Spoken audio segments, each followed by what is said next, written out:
Hey, everybody, welcome to the Constitution class. We will be going over the uh, progressive amendments today, part one. If you want to jump ahead probably about 20, 25 minutes, that's when we're going to be starting. I'm just here to let some people come in. So, hello, everybody. I see Conservative Cowboy is in here. Interesting.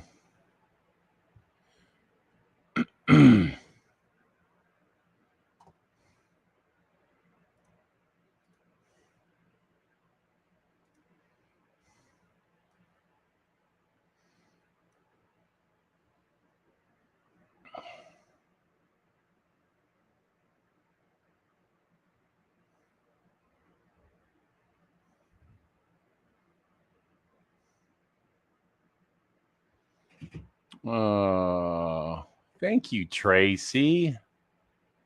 Hello, Stephanie.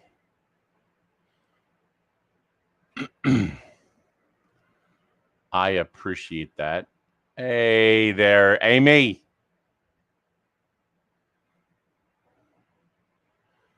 Hello, Gloria. Thank you. And Stephanie.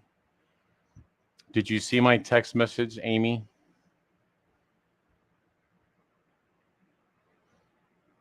No. Hello, Tiffany. Thank you.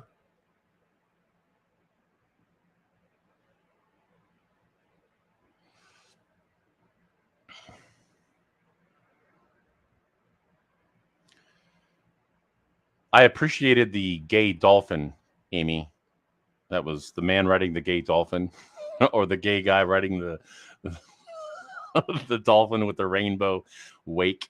That was pretty hysterical.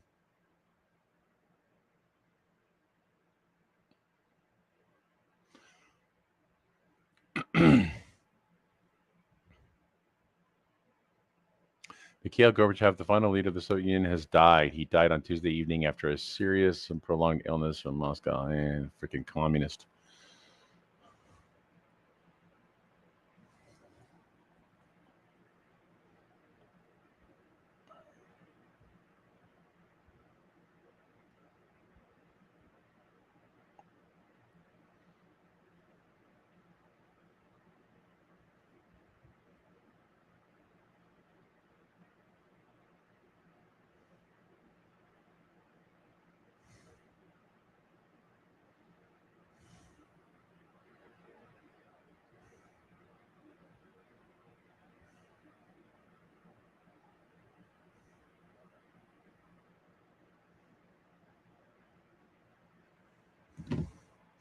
You sent kitties?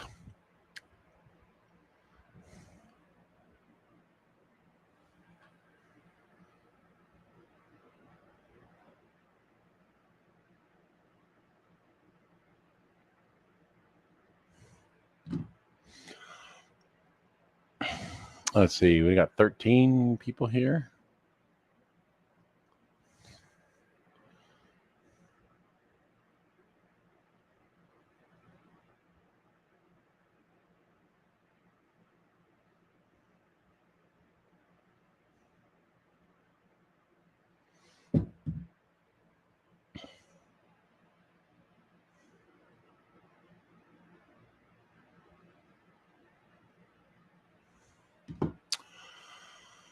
Oh, yes, I'm a cat guy. Hold on. I'm going to since you know I'm a cat guy, I'm going to pause this for a second and I'll be right back.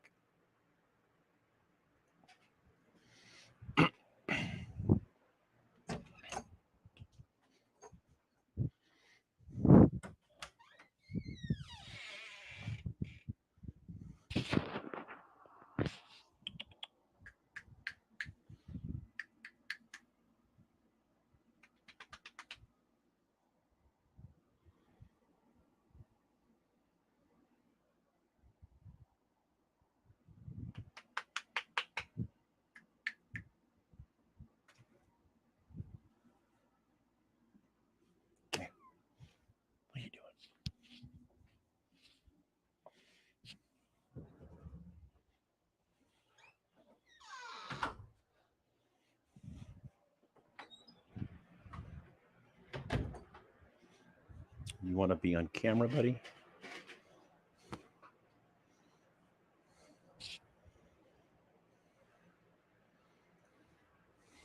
Say hello to Magellan.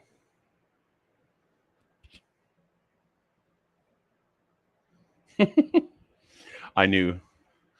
Yeah, Amy, I knew.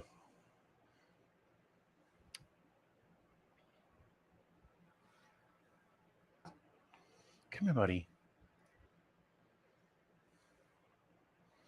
So this is a guy that I rescued about 3 weeks ago. And his name is Magellan. Because he's extremely adventurous and curious. Aren't you, buddy?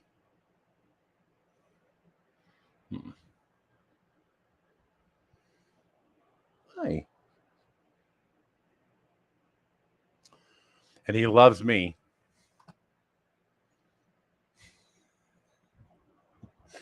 He loves me. He comes to me. I'm like his. He's attached to me. So he's got a great personality too.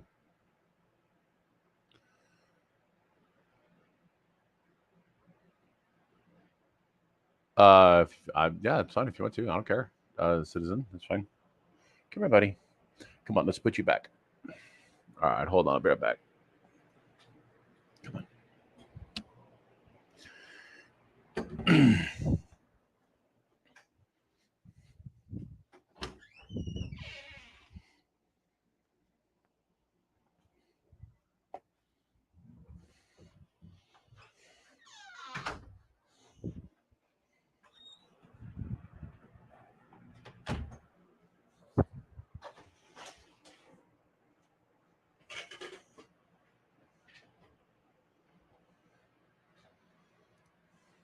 All right, back.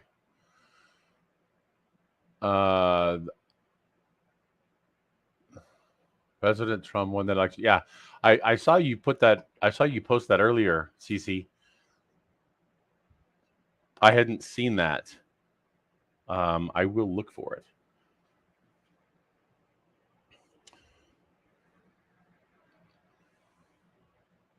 No, no. I just don't like to have the camera on if I'm not on because it's just I don't know. No, I'm wearing I'm wearing shorts.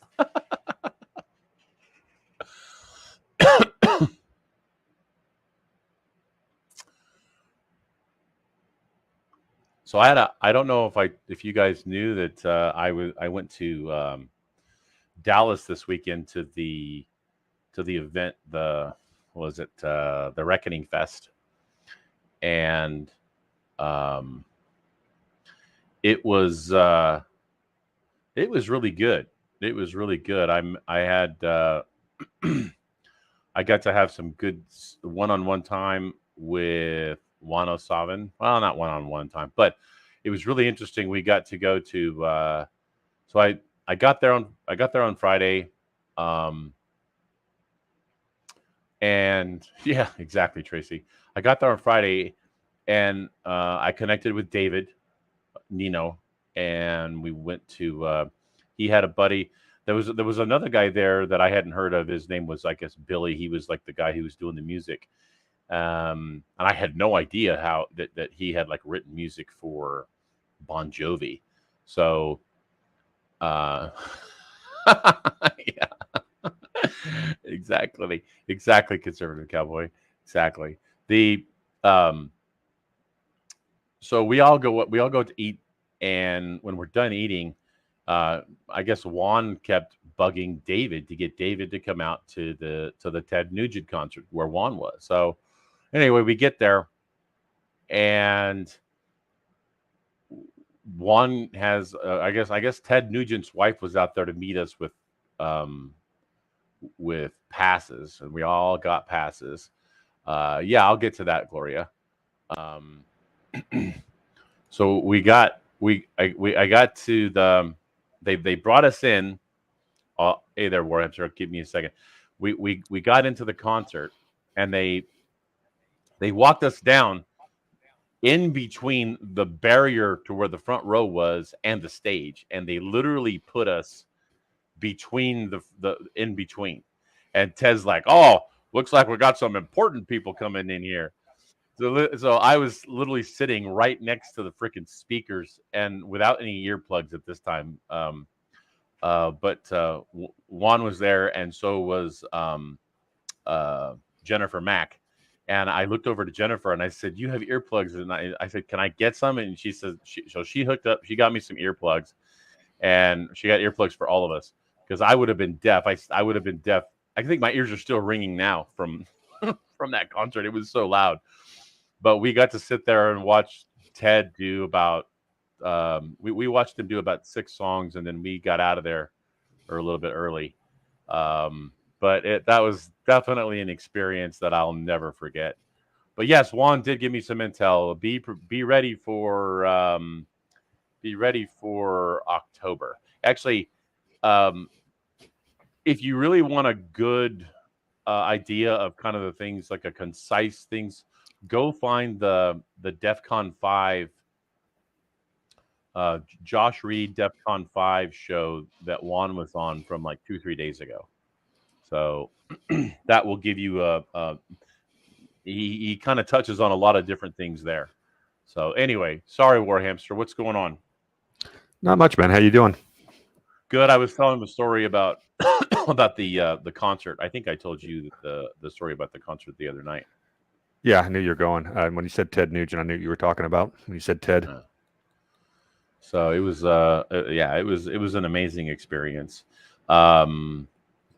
I just met some great people. I got to sit down with Juan on Sunday afternoon, and not one-on-one, but just a bunch, just kind of like the tail end of the crowd who was signing books and whatnot. We got to sit down, and it was pretty doggone amazing.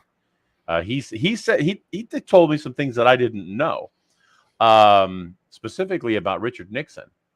He said the Richard Nixon was important because Richard Nixon was the lead attorney that was in charge of placing all of the Operation Paperclip people into the United States. Yeah, he was a big CIA. It was a big CIA operative. I had no idea that that's what he did, and so I guess he had a relationship with Trump, and he knew who to tell a lot of. He knew a lot of the people for Trump to watch out on, and my understanding is that Nixon actually had a positive role on Trump, and my opinion of Nixon has, I don't want to say changed, but it's definitely taken a little bit of a turn on the different side, more of the positive side. So, but anyway, I did also find out that when Rudy Giuliani was taking down the mob in New York, that there was always an unnamed, the unnamed source was Trump.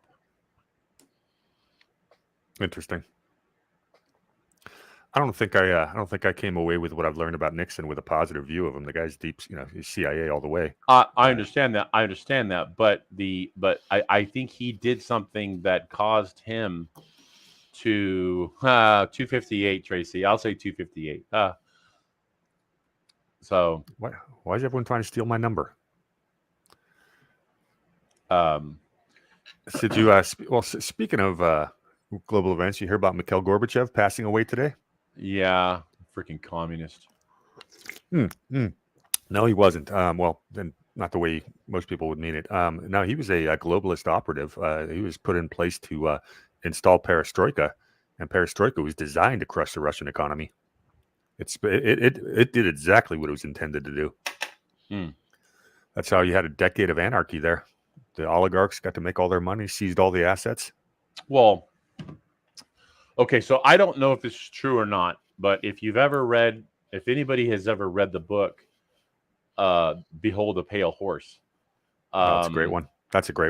So in there, William Cooper talks about that, the Russians or the Soviets couldn't come to the Bilderberg events, right? So what they did was the Soviets and the Russian leaders, the hierarchies, they would get together with the Americans in a submarine under the Arctic. Like they would come under the Arctic, and then they would hook up via an airlock, and they would have their meetings for like 2 or 3 days under the polar ice, and pass on all the instructions for what they needed to do. That's according to Bill Cooper. Yeah, they also they were using a lot of Swiss banking channels in the 70s. Mm-hmm. So Cooper wrote his book what year? I was probably wrote that 1980, 89, 90, 91, something like that. Is it that late? I thought it was a little earlier. Let me go see. I have it. Actually, I have it. Give me a second. I'm still talking.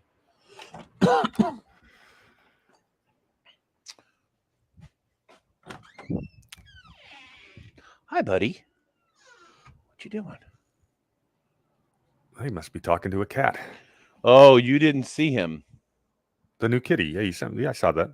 Yeah, Magellan. Is that what it? Now, how did he get the name Magellan? Because he loves to explore, and my buddy Dave, who is he also loves cats. He called him. He said, "Oh, that's his. He likes to explore like Magellan." Okay, it's a good name.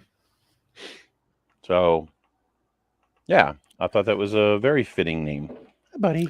Oh, yeah. You always have good. Yeah, one thing I'll give you credit for is you come up with good names for your cats.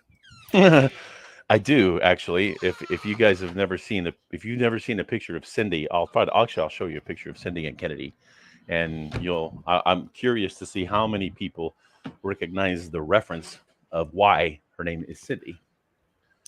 Don't say now. anything. Do you know why I named my dog Elvis? But here's Behold a Pale Horse.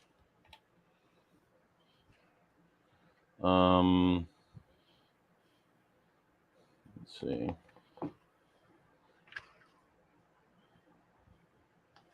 Well, a story of why I named my dog Elvis.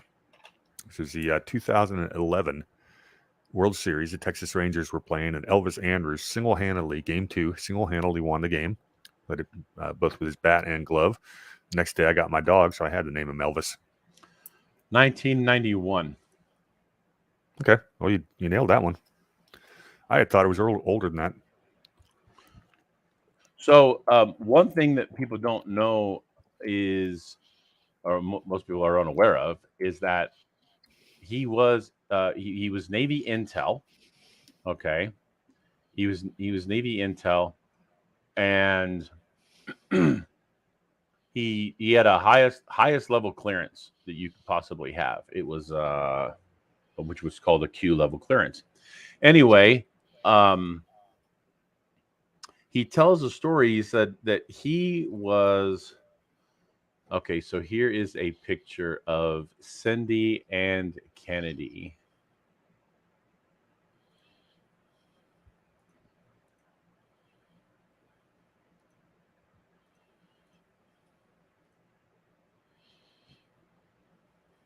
Now, whoever can tell me who Cindy is. No, Elvis.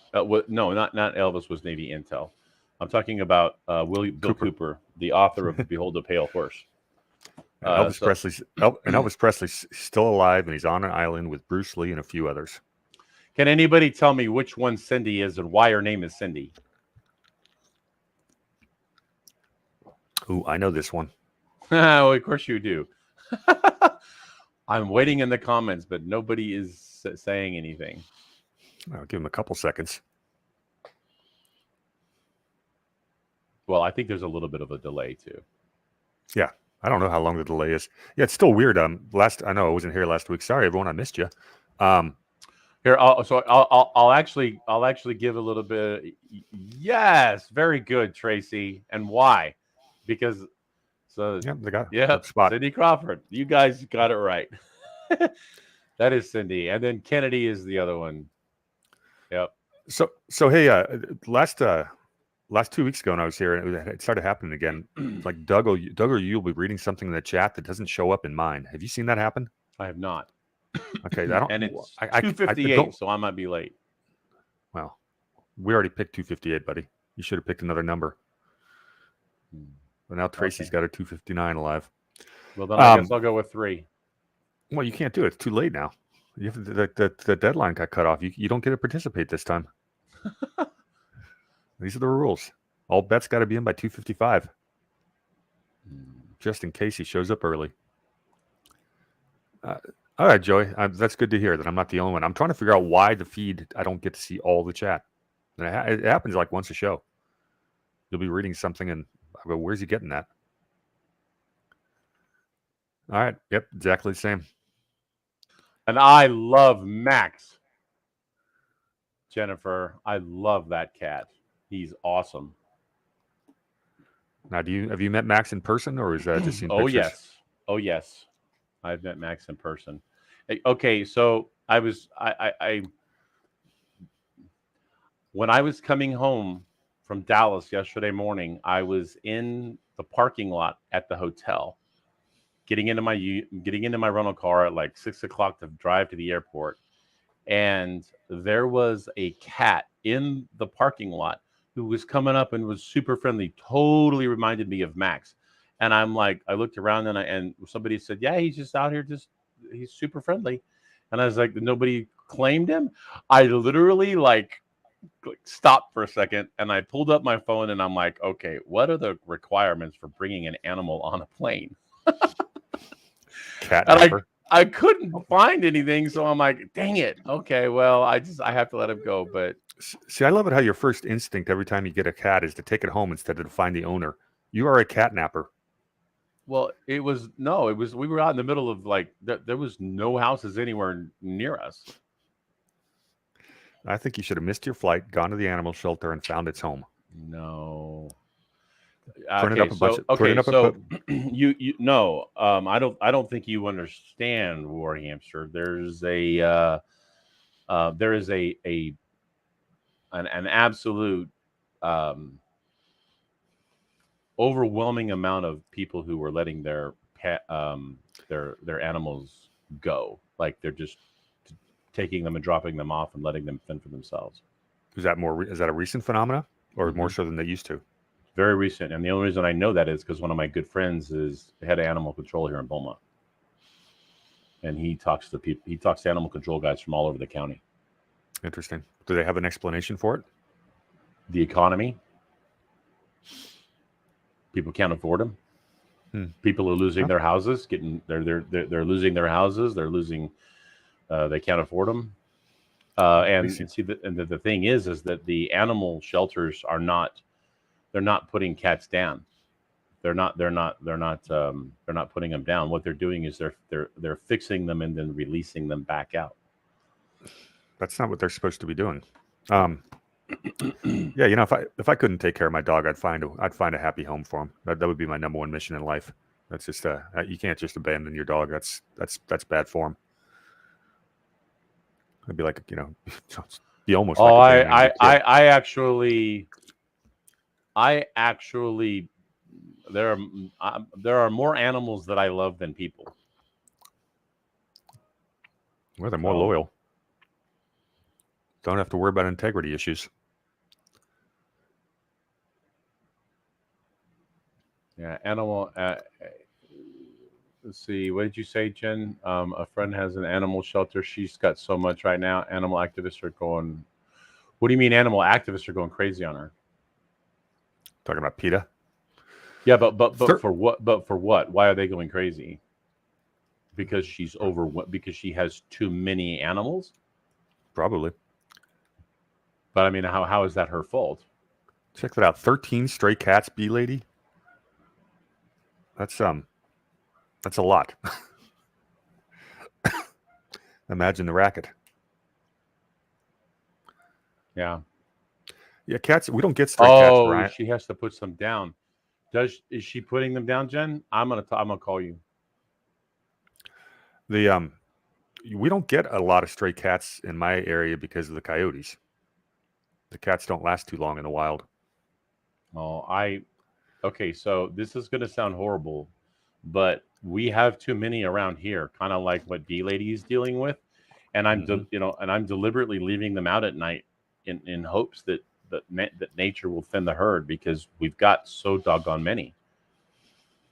And I'm very careful to keep mine in, but there are, I am I we need the third hit. We need the herd thinned out a little bit. I took my dog for a walk. It would have been about 2 years ago. It was in the middle of lockdowns. We couldn't go on the beach. So we went to one of these back trails, just big swath of open country. It's a natural park or whatever. And about 30 feet off the roadside, we came across a very fresh deer carcass. Pretty obvious coyotes had got it. And it was less than 24 hours old, the carcass. So we're on our hike. Lo and behold, not even a mile into it, we got confronted by 2 coyotes, and my dog will not back down. So it was a little bit of a tense moment. Fortunately, coyotes will not attack a grown man, or at least generally speaking. And these ones weren't that hungry, obviously, because they just eaten deer. But yeah, we got a serious coyote issue around here. So when I was in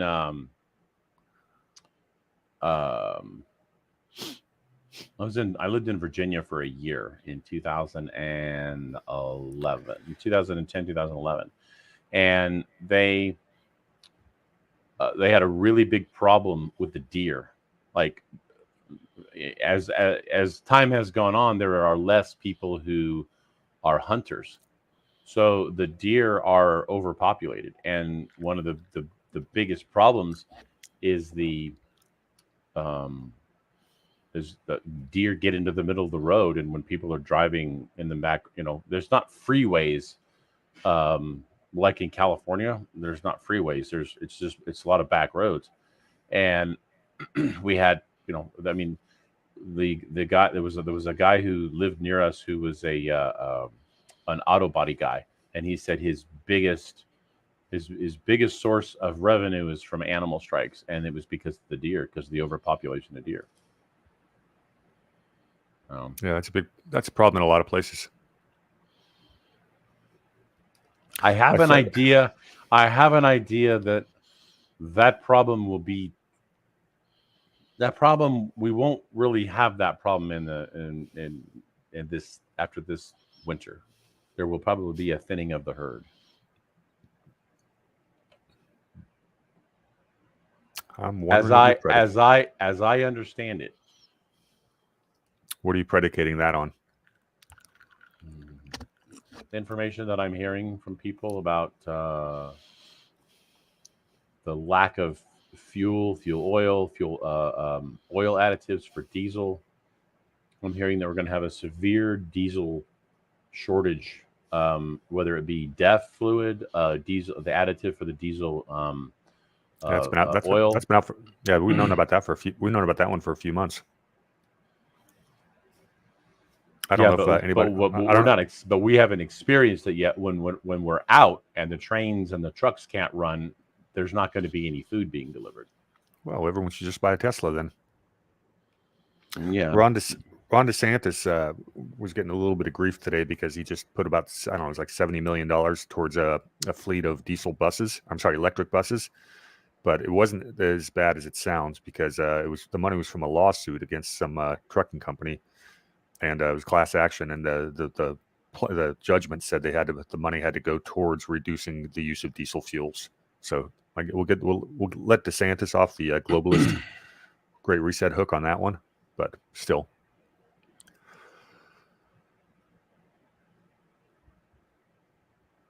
Yeah, Elvis is about 40 pounds. But he's got all those Vizsla hunting instincts, and he will not back down. I had to give him rattlesnake training. One year we had a really heavy rains about 5-6 years ago, and a lot of baby rattlesnakes washed out towards the coast, and there was a big issue with dogs getting bit. My dog will not back away. He's not smart enough to do it.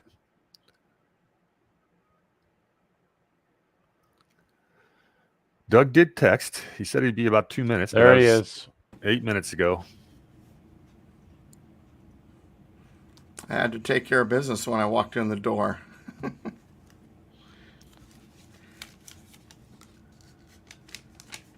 I apologize. What's going on there, Doug? Apologize, I'm a little tardy. I was actually barely on time, but then I had business to take care of. So, Well, we had a nice talk about animals. speaking of which, hey guys, good to see you guys. Glad to be back. It's been busy. I have been doing burning the candle at more than both ends as usual, but it's a good thing. Getting a lot done. I will be in.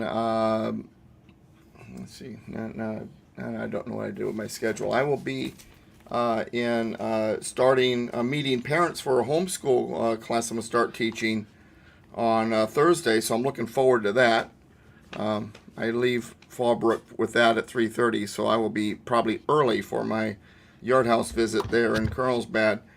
And then we've got a bunch of other stuff going on too. Next week I'll be in Torrance, or week after. Next week I'll be in Torrance doing a speech. I'll be in Fallbrook for a Republican Women Group. I'll be in South Los Angeles, Inglewood. Got an event in Corona, and then I've got another one in San Diego that still hasn't given me all the details yet. So, yeah, Constitution Month has started, or is getting ready to start. September 17th is Constitution Day, and everybody wants Mr. Constitution in September. We are on the progressive amendments, for those of you who are following along. Hi, chat room. Good to see you. Tracy, I have not shipped it yet, but I plan to do that tomorrow morning when I have a moment. Wednesday mornings is usually my moment. I have a meeting at 9, and then after that, I've got 2 books to ship, yours and one other one. So I've been working on 3 books that I'm working on right now. The 1607 Project, the one about critical race theory, is 4 chapters away from being done. My U.S. history book is finished. The part 1 is finished being written, but I still got to go back over and organize it and stuff. And then Repeal Democracy should be done this weekend. So I've been doing that too. So yeah, got a lot of things going on. Nice. And yes, Citizen 1776, mention the oath.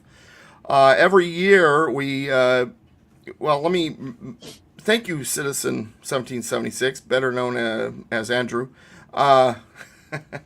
Good to see you, buddy. I've done a couple of what's it called? Instagram shows with Citizen 1776, and he just asked me questions, and we kind of, go from there. And it's been a lot of fun with him. Small audience right now, but it grew quite a bit last time we were on, so it's getting bigger because Citizen 1776 is so awesome that people can't help but eventually figure it out and show up. That said, what he means by the oath is, how many of you wish you could have given an oath to the Constitution? You hear about us guys that, serve in the military, or someone who's in the police or ran for office, something like that, and they gave an oath, right? They did the, so help me God to the U.S. Constitution. And you're like, well, gosh, I wish I could have done that. I, believe in the Constitution. I want to give an oath to the Constitution. The highest office in the land, in my opinion, is that of citizen. That's the highest political office. It's got a lot of responsibilities that goes along with it. And so why couldn't you give an oath? So this year, during Constitution Week, that is the week prior to September 17th, which is following on a Saturday, all of my Constitution classes, we are going to administer the oath of office for being citizen. If you have not done it, I have a certificate that I will be handing out. And then on Citizen 1776's show, we're also going to do it online. And if you want to participate, you can. Since you can't be out here in California, raise your right hand, put your hand on a Bible, go through it with us, and then let me know that you did it, and I'll send you a certificate that I sign as the administrator. So, suitable for framing. And so thank you, Citizen 1776, for reminding me about that. I'm also got some other efforts that I'm involved in that I can't even talk about. Some of them are so awesome, but we don't want the enemy to know what I'm up to. But tell you what, there's some great stuff going on, and we are taking back our country slowly but surely. I'm not saying that it's going to be easy. It's going to be tough. It might even get worse before it gets better. But please don't have instant gratification requests. It's not quick. It takes time. But we are fighting for this country, and hopefully you're joining us by doing your part, either locally or what else. At the event on September 17th, there's an annual event in Marietta for the Constitution Association.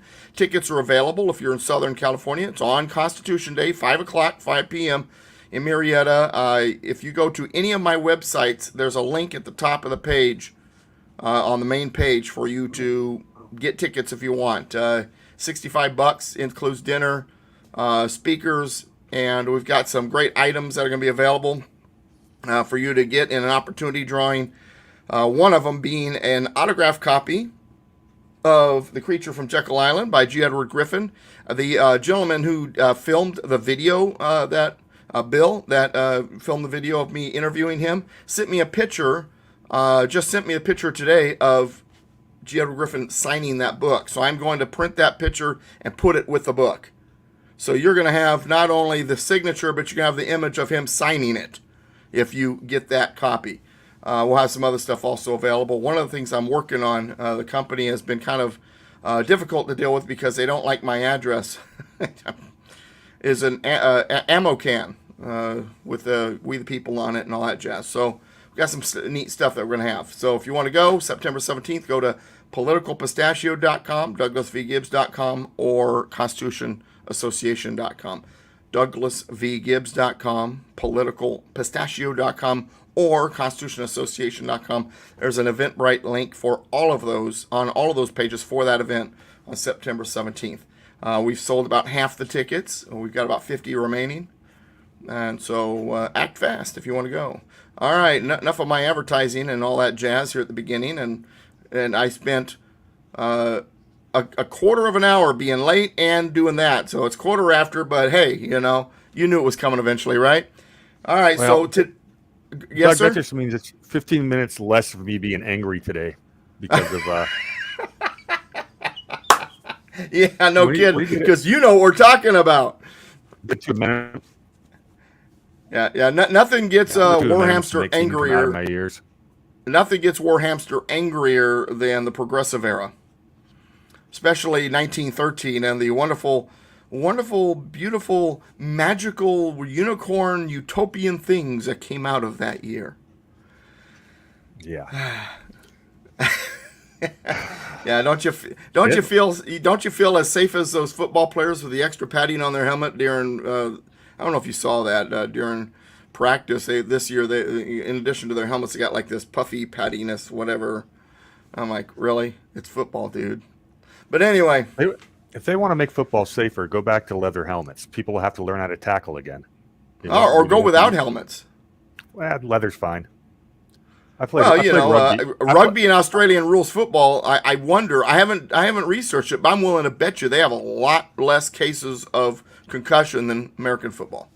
Well, it's true. I played rugby until I was like 28 years old, and you bang heads occasionally, but it's a lot better than having somebody launch into you with with basically a projectile weapon on top of their shoulders. Right. So you also get a lot less people taking out their knees with a helmet because you actually have to know how to tackle properly and wrap. Yeah, very good. And rugby. One really funny. Jim. One of the funniest things about rugby is when we try to train like former American athletes to learn rugby, and football players are the hardest because they don't know how to tackle properly. They're so used to hitting. Yeah. So it's a totally different skill set. Wrestlers make the best rugby players. All right, right on. Wrestlers do. Yep, they know how to tackle, and they're also in great cardio shape. Yeah, wrestlers also make the best MMA guys. Wrestlers just, I've had friends that were wrestlers. Just say, when I was in construction and we were out of town because we were working far enough away, we had to spend the night in a hotel. And of course, guys being guys, and we'd wind up wrestling around and and tackling each other and all sorts of stuff in the hotel room. And the wrestler always won. Just say that. All right. That said, and I was a runner. And, when you're in a small hotel room, there's nowhere to run to. So I was in trouble. All right. So that said, we are on the progressive era, 16th, 17th Amendment, and Federal Reserve. Let's talk a little bit about that, too. I know you guys are all excited. Jen, don't apologize for what came out. You're exactly right. I don't know if I want to repeat it, but yeah, I agree. See, I don't know what you're talking. That's one of those quotes that I can't see. I have no idea what you're talking about. Yeah, she called what the football players pussy pads. Oh, see, that's not showing up in my chat for some reason. I'm seeing it. Yeah, it's weird. I'm getting most of it.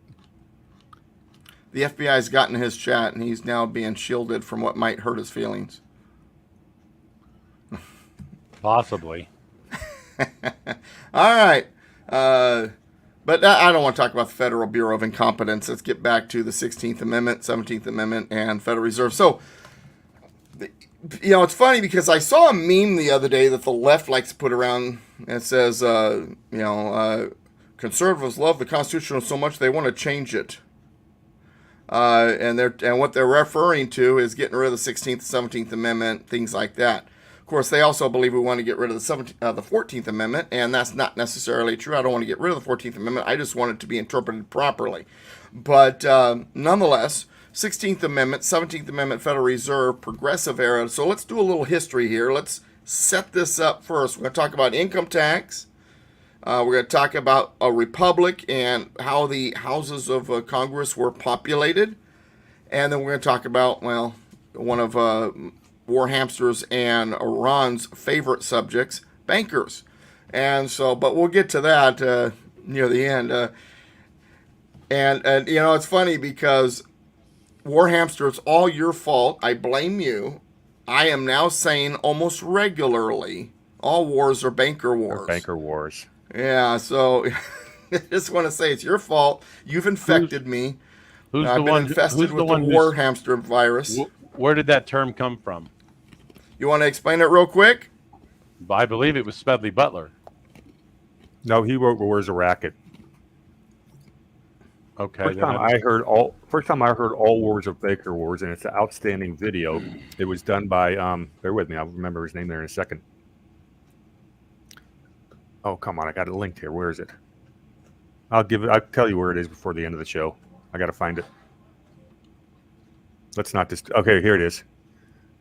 It is no, it's a movie. Anyways, it's a well-known expression. There's some really good videos on YouTube on it. I'll find the right one.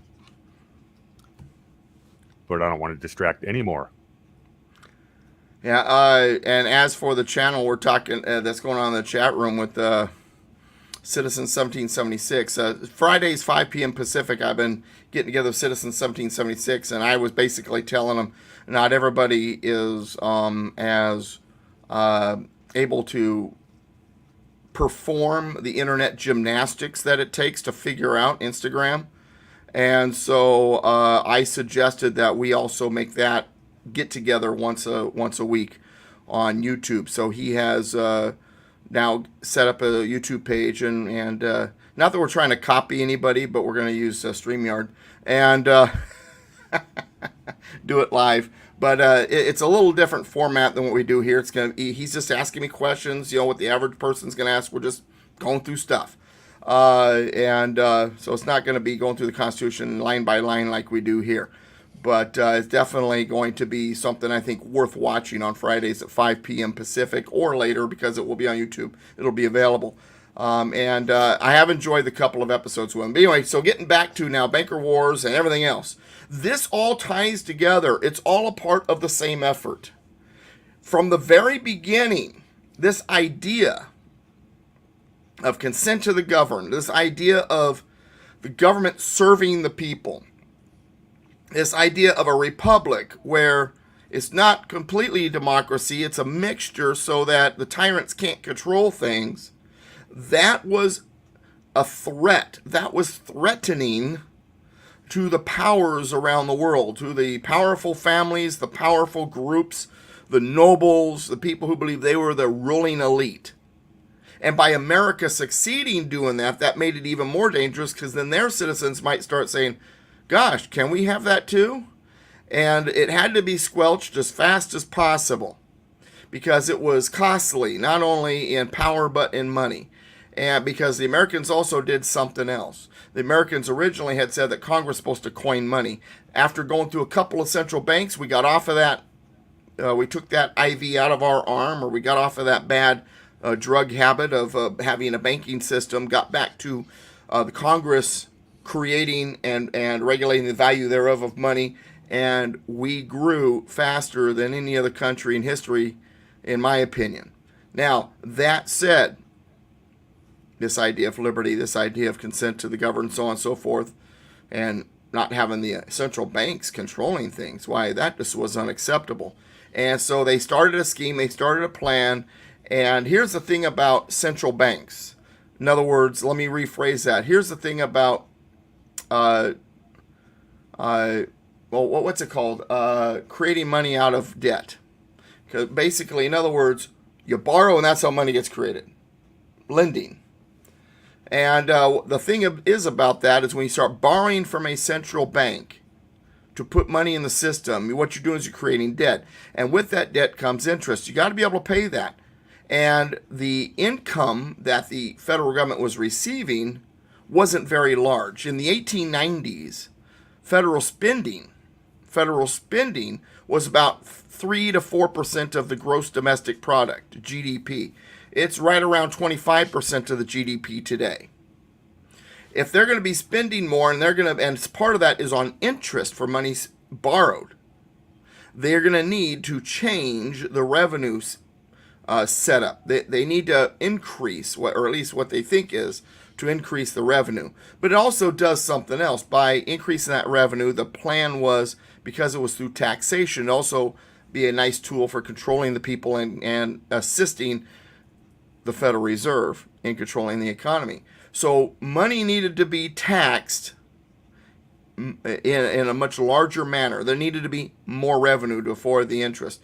Now, the way it was put forth was, it's temporary, guys, and it's voluntary. It's only the richest people. You know, we got to pay off the Spanish War debt.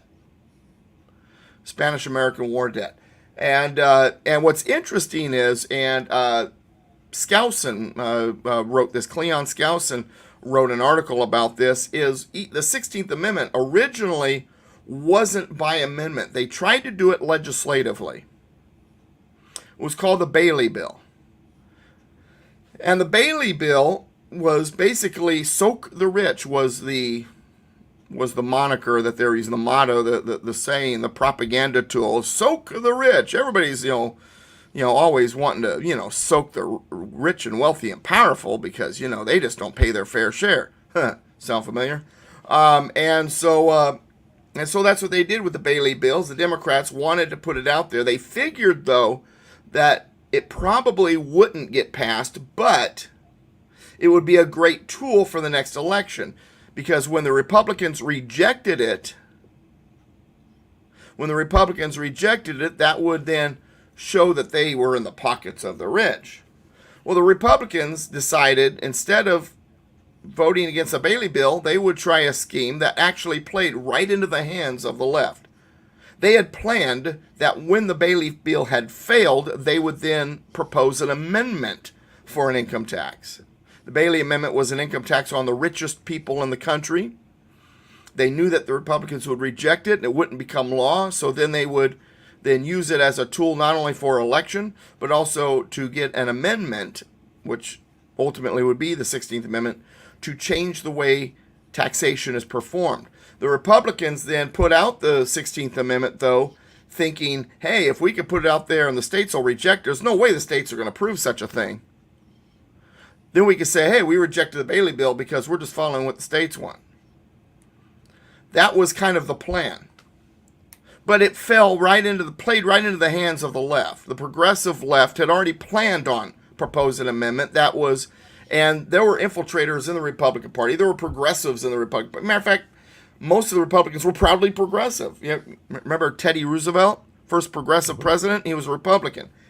And so the enemy had infiltrated. So the Bailey Bill the 16th Amendment was written how they wanted it written anyway. Except it didn't fail. It ratified, or at least So they say. Originally, a couple of the states actually didn't even follow their own rules. They cheated, basically, to get it ratified, and it was deemed ratified in 1913 by Secretary of State Philander Knox. Don't you love that name, Philander? Do you wonder if the philanderer if that came from his name? I wonder. I've not looked into it, but that is a curiosity. But anyway, the guy's name was Philander Knox, Secretary of State. I wonder if he was related to Pelosi because he deemed it ratified. Even though it wasn't. Now, it eventually did get enough ratification votes, so you can't say allegedly. Can't say that the 16th Amendment was allegedly never ratified because other states did ultimately give ratification votes. Allegedly, I'm going to disagree with you there, but okay. Other states, after it was deemed ratified, did ratify it. Okay. That's reasonable. Going back to what Doug said about, with the Republicans' activities at this point in time, Senator Aldrich was the gentleman whose private train everyone took down to Jekyll Island. All the biggest international bankers in the world were represented there, where they concocted the Federal Reserve, the 16th and 17th Amendments. Senator Aldrich was in charge of the Senate Banking Committee. He is a Republican. He also is, the name Aldrich sounds familiar, we had a vice president in the 60s or 70s named Nelson Aldrich Rockefeller.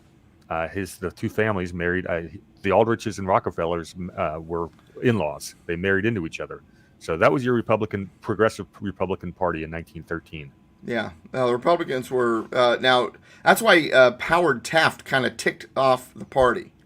Howard Taft was conservative when it came to his, not all of it, but most of his economics, monetary viewpoint. And he basically said, I'm not supporting a new tax, new method of taxation, and I'm not supporting the Federal Reserve Act. And if I get reelected, I will not sign a Federal Reserve Act. But I'll get to that story in a minute. Let's stick with the 16th Amendment for the moment. So 16th Amendment. I'm sorry? So did you want me to read that little passage from My Exploited? We will get to that. And actually, I've got that book at close proximity to, and the page is marked. But let's hold off on that. Let's tell the story first, and then at the tail end. Then it'll make more sense after they've heard the whole thing. So you've got the 16th Amendment now to change taxation. What do you mean change taxation, Doug? Well, if you go into Article 1, Section 9 of the Constitution, originally, it explains that how taxation was supposed to be applied.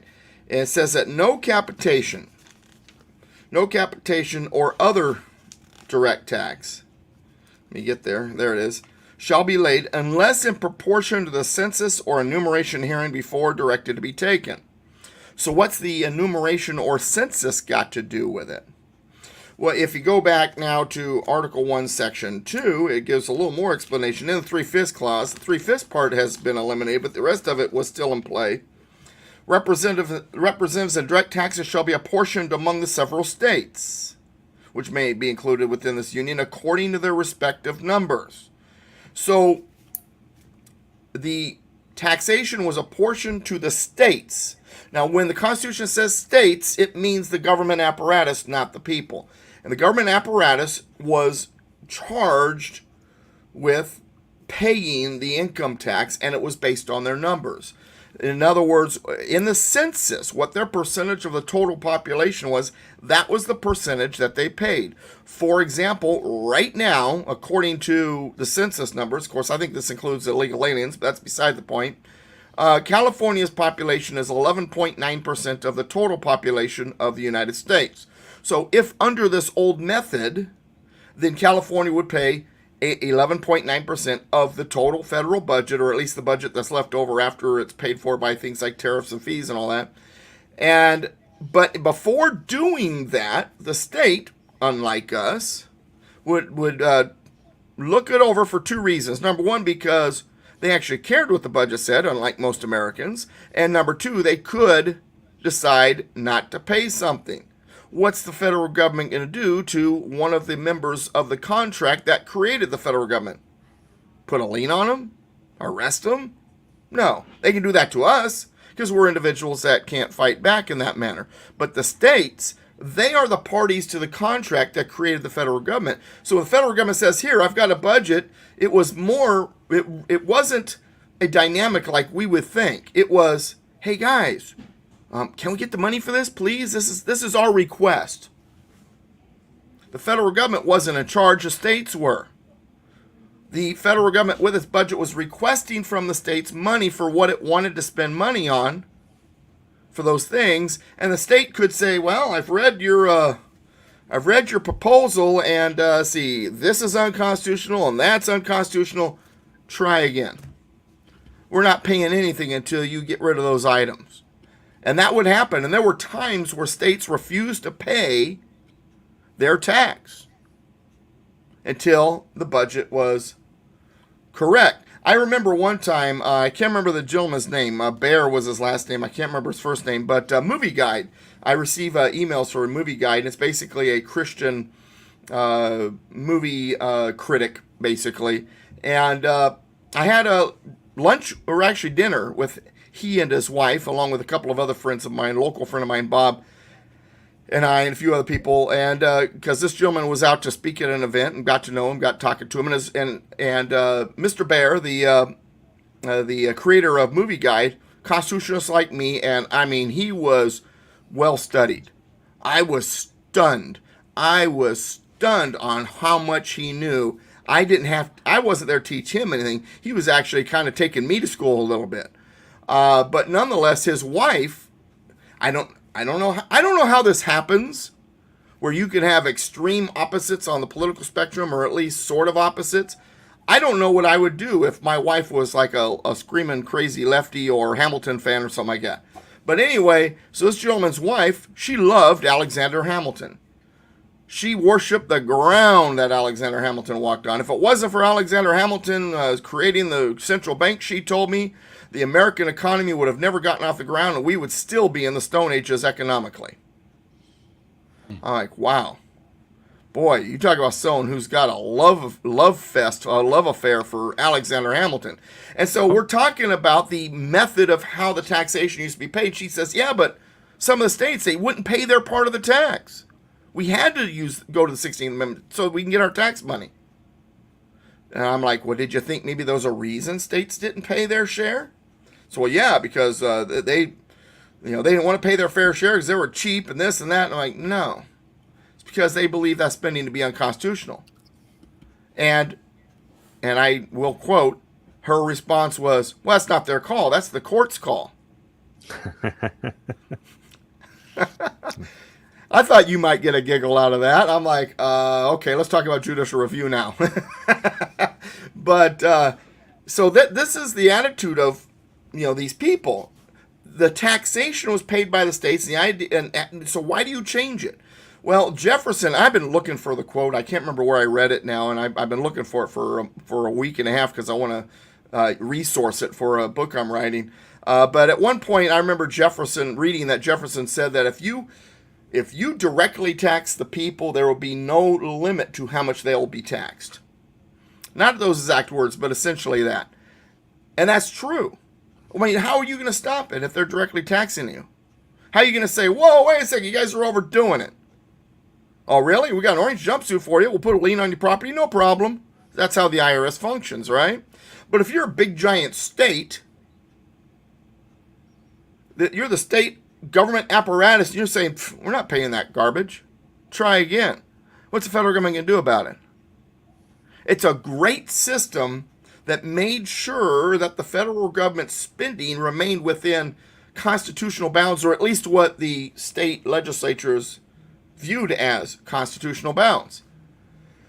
So the 16th Amendment changed it from that to individual taxation. Now, in the very beginning, they didn't care about you and I and the average Joe. It was only those making more. And what was it, $25,000 a year?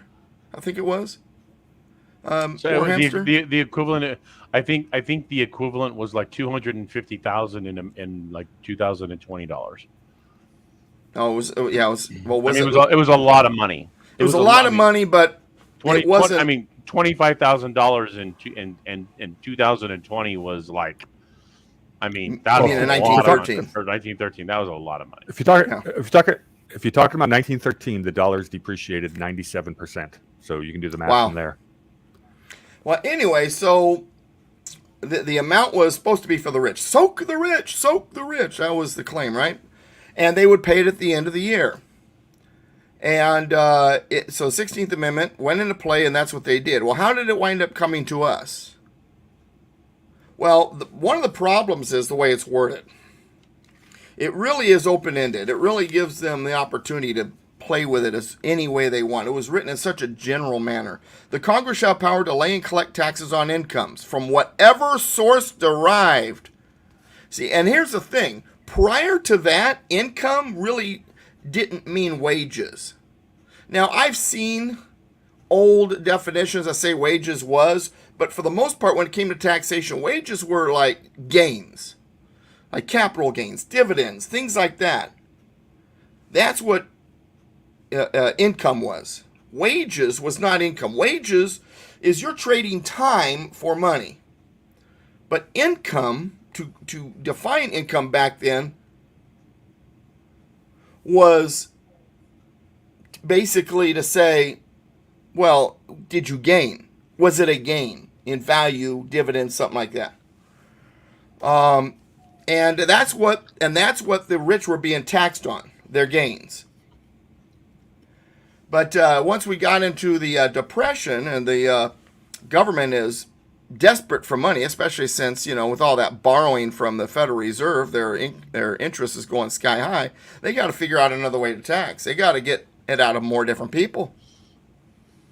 So what they decided to do was create a system where they began to tax the lower people. And so, well, yeah, but wait a second, they can't afford it at the end of the year. No problem. You just take a little bit out of their paycheck each time they get a check. It'll be so low that they won't notice, but by the end of the year, it'll add up to a significant amount. W-2 withholding. W-2 withholding, though, is a choice by the states. But the income tax of the people was the idea at the federal level. This was under Franklin Delano Roosevelt. Commie bastard. So that's what our 16th Amendment became. But in the very beginning, income tax as we have it today was not what it was. But nonetheless, it was a way to get more revenue because they had to pay for all the interest from the Federal Reserve. All right, so then why the 17th Amendment? Why change the Senate? Well, there are things they needed to do, such as ratification for things like the 17th Amendment, that the state legislatures, I don't know about California, but the state legislatures weren't willing to do.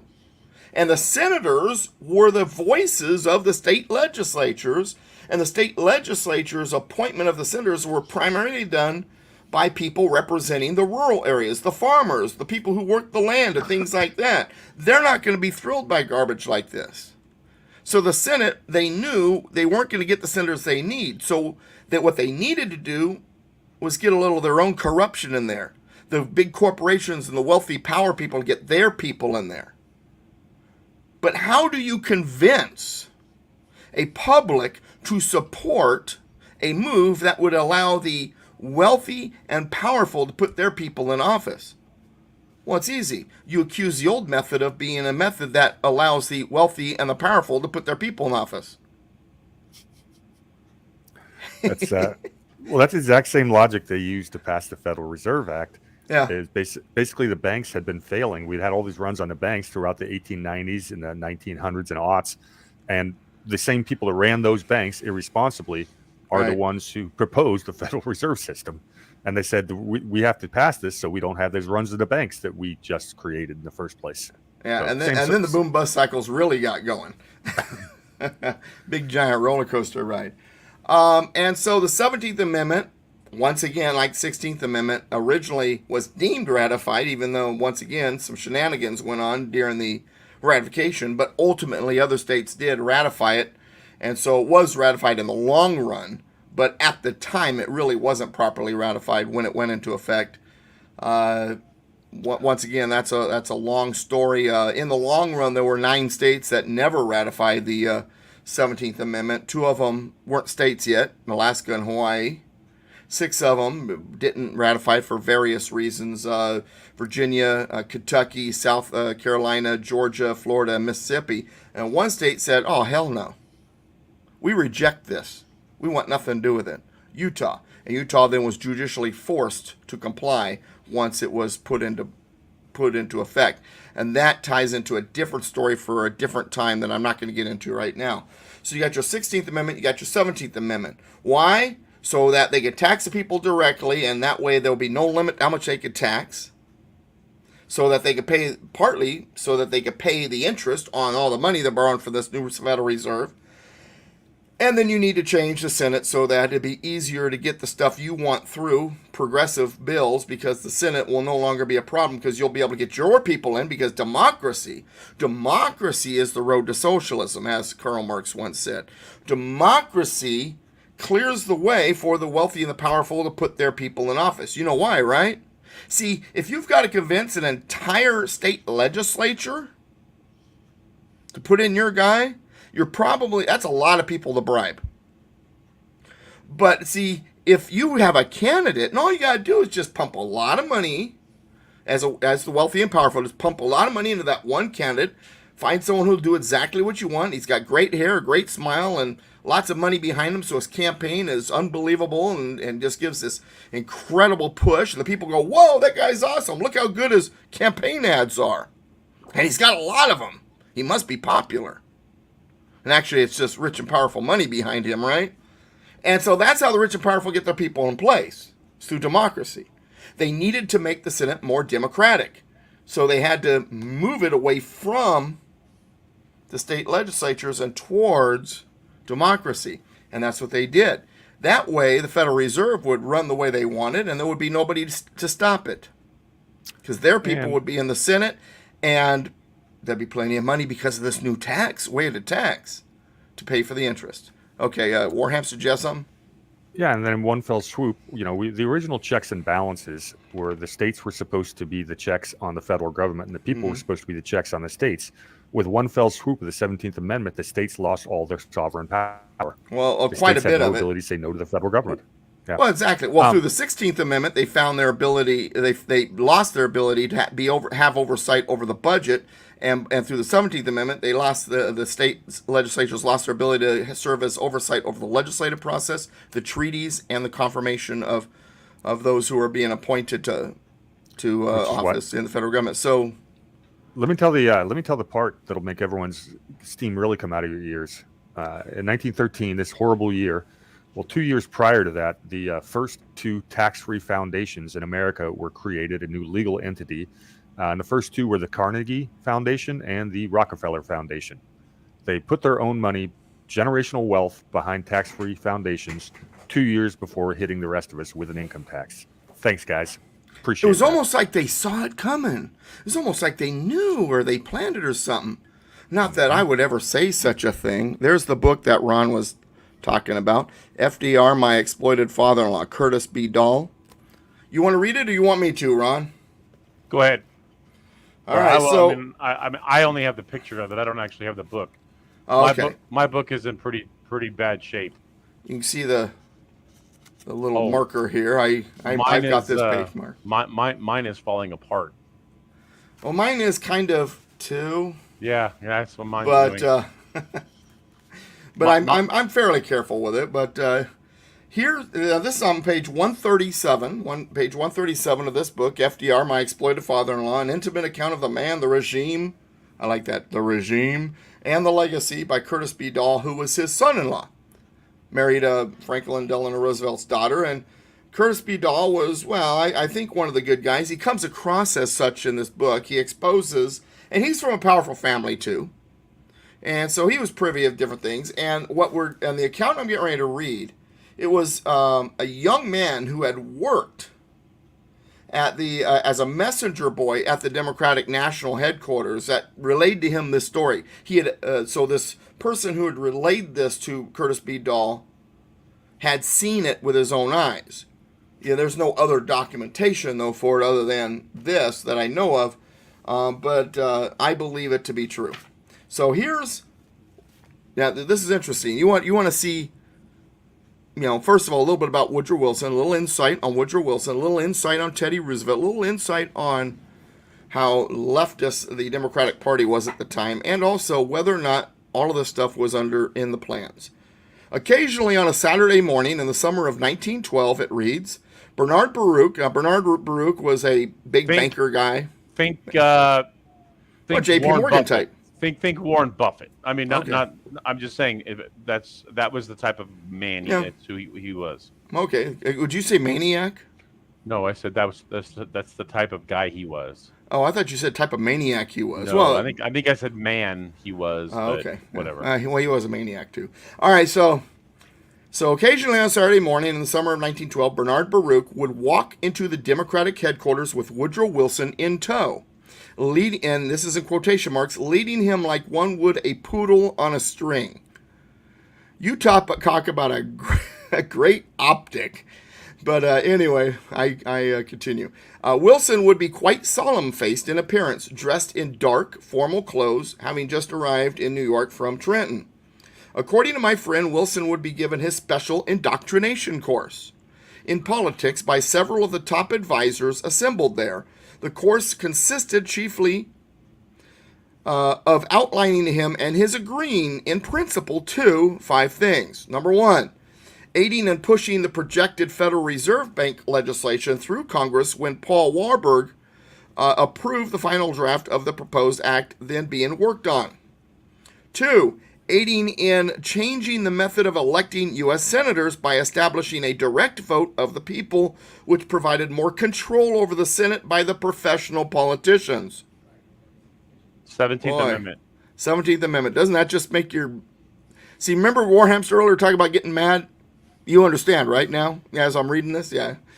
Number 3, agreeing to aid and introduce the graduated personal income tax. Notice graduated, progressive income tax. Let's see. Oh, that's one of the list of 10 on the Communist Manifesto. That's one of the 10 plagues of communism. Holy cow. Could the progressives be communists? No. No. All right, so 3, agreeing to aid and introduce the graduated personal income tax, which was brought over here from England to drain off the results of our individual initiative. Brought over from England, something that the Fabians had been pushing. 16th Amendment. You look up and that's 16th Amendment. You look up the Fabian Society in Britain to kind of get to know those socialist communists. Hey, Devil Dog, good to see you, brother. All right, number 4. If called upon to lend a sympathetic ear and aid indicated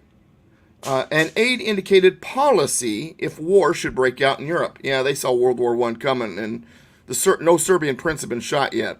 Yeah, this is 1912, and the war didn't break out until August of 1914. Yeah.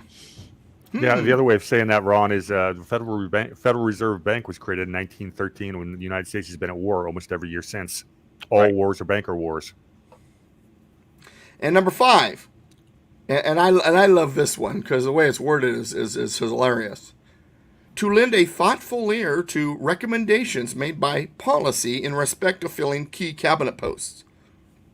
In other words, you'll put into place the people we tell you to. Mm-hmm. But I like that. To lend a thoughtful ear to the recommendations. All right. Wilson dutifully received and absorbed his indoctrination, it reads, shook hands all around, and then departed. Whereupon the leaders and advisors went into the back room of headquarters, shut the door, and had a big belly laugh. Someone would then ask, how is our other candidate doing? The other candidate was Theodore Roosevelt, the Bull Moose leader, also known as the Progressive Party. Hence, the strong support of that steering committee in the 1912 election went out to both Woodrow Wilson and Theodore Roosevelt, who had lined up against President Taft. It appeared that President Taft had not been very receptive and disapproved of the political desires expressed by certain pro-Zionist political leaders here in respect to U.S. relations with Russia. Thus, the Republican vote was neatly split by the insurgent Bull Moosers, and the Democratic candidate, Woodrow Wilson, won. And you think things are rough now. I tell my classes all the time, things were worse than it is now. We'll pull out of this. How could it be worse? We fail to sometimes realize there was such thing as history before our lifetimes. And trust me, it was worse. Both parties were proudly progressive. Now, most people say, well, they are today. Well, no. One of them actually pretends it's not progressive.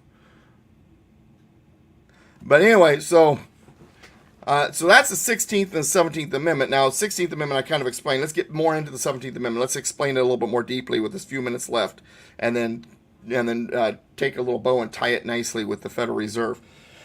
So prior to the 17th Amendment, 1913, the senators were appointed by the state legislatures. The state legislatures were populated also in a Republican fashion.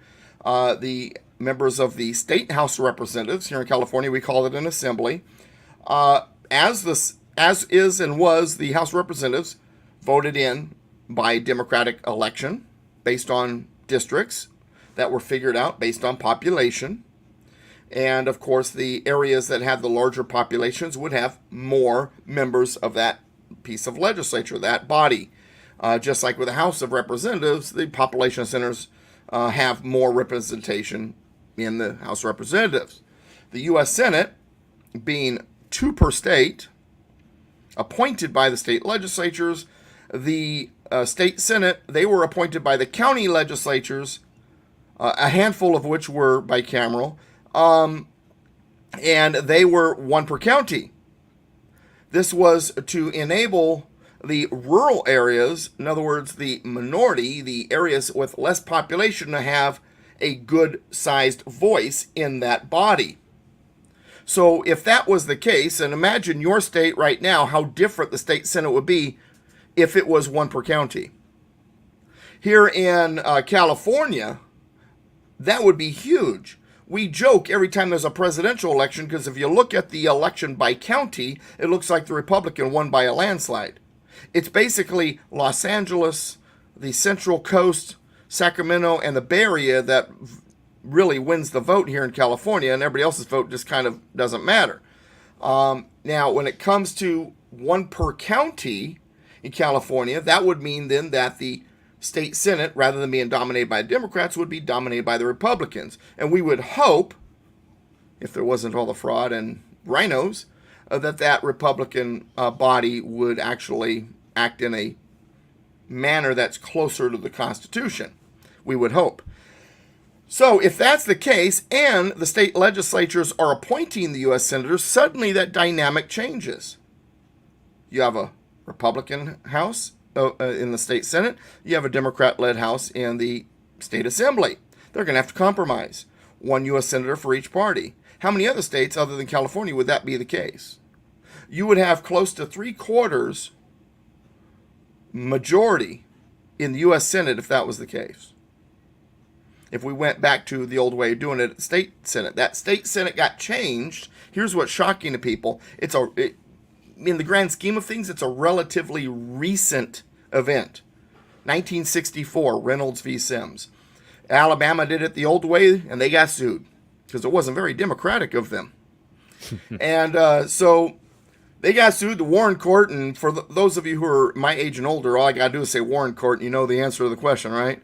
The Warren Court then ruled against Alabama, forced all the states to do it the new way, where the senators would be voted in democratically by the state senators, democratically by the people, based on districts that were fashioned out of the population, lines drawn based on the population. And our states also headed towards democracy and away from being a republic. Now, imagine if we got rid of Reynolds v. Sims, got rid of the 17th Amendment, we got rid of the 16th Amendment, we got rid of the Federal Reserve. People are like, well, we're just so much work to do. No, just those 4 things, and this would be a whole new country. And all you really need to do is get one of them going, and the rest of them will start falling into place. Can we take care of the Commerce Clause while we're at it? Oh, yeah. No, absolutely.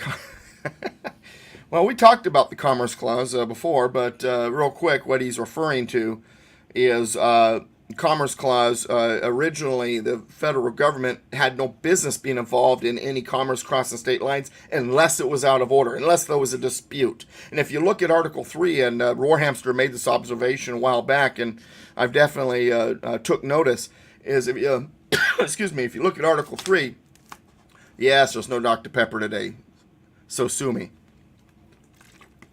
But if you look at the way the Commerce Clause originally intended, what regulate meant, regulating commerce between across state lines, it meant to put in good order. So in other words, the only time the federal government had authority to get involved is if commerce was not in good order. Getting back to now Article 3. So Article 3, if you look at the courts only authorities basically are what's authorized by the Constitution of the federal government regarding persons that were confirmed by the Senate that work for the federal government, like ambassadors and ministers and things like that, and disputes between the states. That's the total job of the courts, according to Article 3, for the most part. And that's pretty much sums up the federal government's authorities. So now here's the thing. There's this funny thing in Article 4, Section 4. It says that the United States should guarantee each state a Republican form of government. Notice it doesn't say democratic form of government. In fact, the word democracy doesn't appear in any of our founding documents. So the Warren Court violated that clause with Reynolds v. Sims, to get back to Reynolds v. Sims. So any quick questions or comments before I make one more comment about the Federal Reserve? Well, I was going to share something about the Woodrow Wilson a little more detail. Okay, please do. Get about him. Okay, so when Wilson first... That's fine. I was late, man, so we can go overtime. Good. So Woodrow Wilson, when Woodrow Wilson was inaugurated, his first Secretary of State was William Jennings Bryan. Now, William Jennings Bryan was almost president of the United States twice. He was a populist Democrat, but he actually had some really good ideas. He was anti-bank and he was anti-war. Well, that wasn't going to go over too well, so he got shoved away and was replaced by a gentleman by the name of Robert Lansing, who is just a peach. He was an advisor on European affairs to Wilson. This is from a presentation I gave about 6 months ago, so I'm going to read 3 short paragraphs. Okay. Robert Lansing was an advisor on European affairs to Wilson, and he persuaded Wilson to join World War I after William Jennings Bryan resigned. Lansing became the new Secretary of State. Lansing was the son-in-law of John W. Foster, who was a Secretary of State previously. Foster is the guy who overthrew the Hawaiian Islands and made them a colony. Wilson then had a stroke, Wilson had a stroke, so Lansing started chairing cabinet meetings and started implementing pro-robber baron and pro-business policies. The war ends. So U.S. joins the war in 1917. The war ends, which leads to the Versailles Treaty. Lansing was the head of the negotiations, and he brought with him John Foster Dulles and Allen Dulles. They were the grandsons of John W. Foster. These guys were also several of these people were alumni of the law firm of Sullivan and Cromwell, and 4 of those names mentioned were members of Skull and Bones, just like Prescott Bush. So Sullivan and Cromwell. Yep. Make another appearance. And real quick, if anybody wants to hear more about that stuff, I'm going to give a quick self-promo. I did a presentation last year about the dystopian history of money and banking, and I get in more detail about how the Federal Reserve was founded. And I'm going to put a link to that in the chat, if I can do a little self-promo, but it's worth listening to.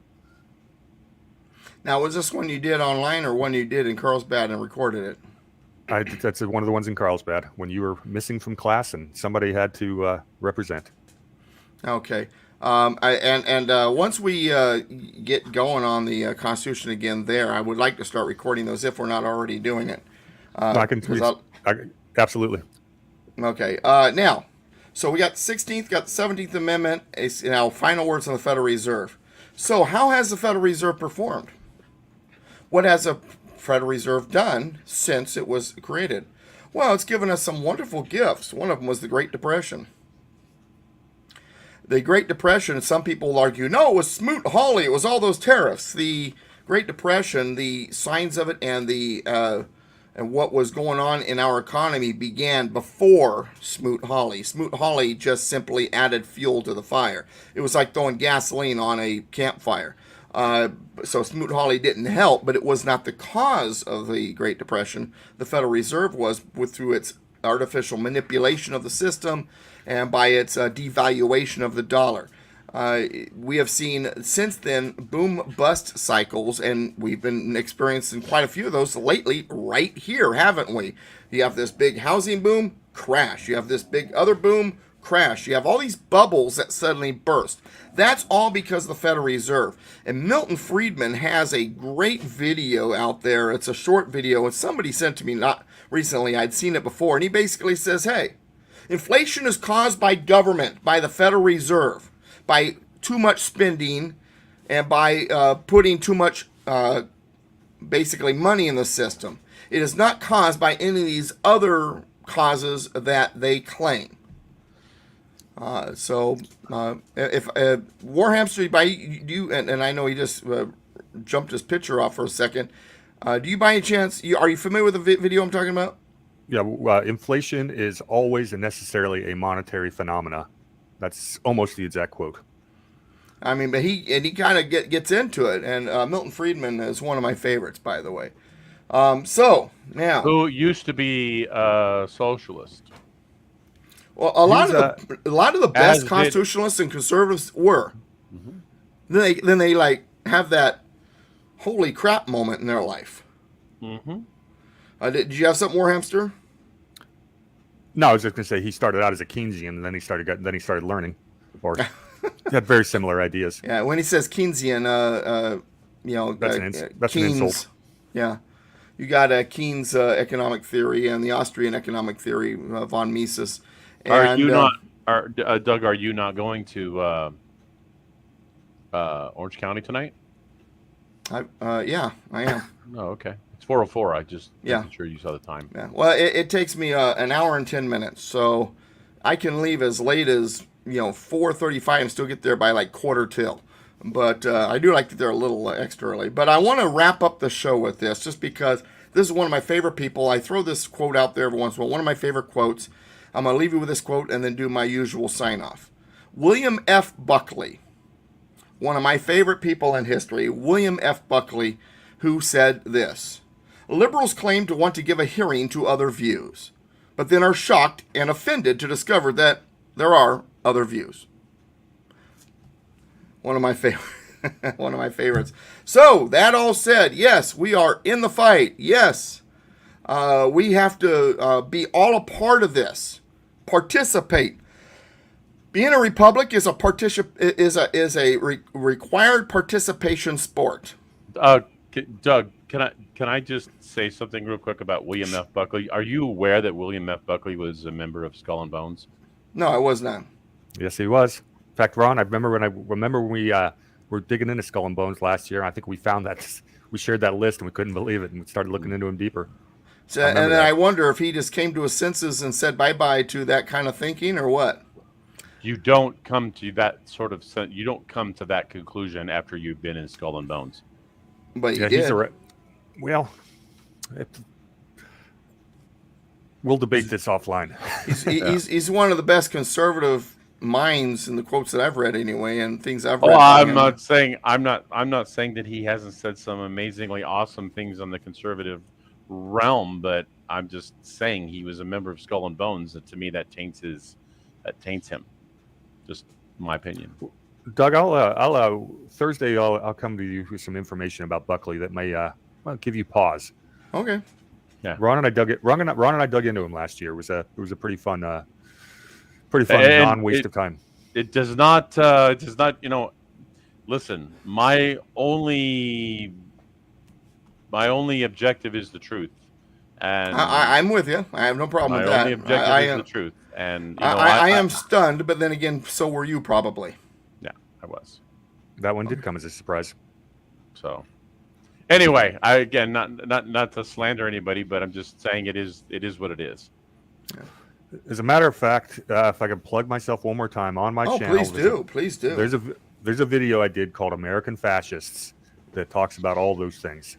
The Skull and Bones members, Sullivan and Cromwell, all these things that tie together. So search on my channel. It's worth the 60 minutes of your time, I think. Hey, very good. And I will say this as I get ready to walk out the door to head off to Orange County. And when you said Orange County, I was like, oh yeah, Capistrano's in Orange County. Yeah, I got to go over the Ortega. And for those of you not in California, Ortega is one of the deadliest highways in the world.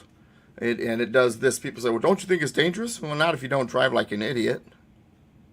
Oh, but that's why it takes me an hour and 10 minutes. I could get there in 50. You could be driving normal, and then somebody come around one of those corners, and this is true. This is true. There is no there it is. There, you know, there's all there is between you and the oncoming traffic is a double yellow line, brother. Yeah, but I usually don't see those people because I'm texting while I drive. No, I'm kidding. I'm kidding. That was just a joke. Anyway, I'll only text and drive when my wife's in the vehicle. That way we can both die together. Anyway, no, I'm kidding also.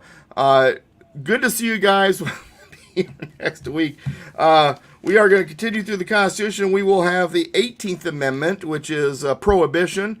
19th Amendment, which is the women's vote. You'll be shocked in some of the things I have to say there. No, ladies, I'm not going to say that you shouldn't be voting, although sometimes there are certain people who think that because of the way some ladies vote, the feminists, in other words. But the rest of you ladies, I'm okay with it. But no, that's not what I'm going to say.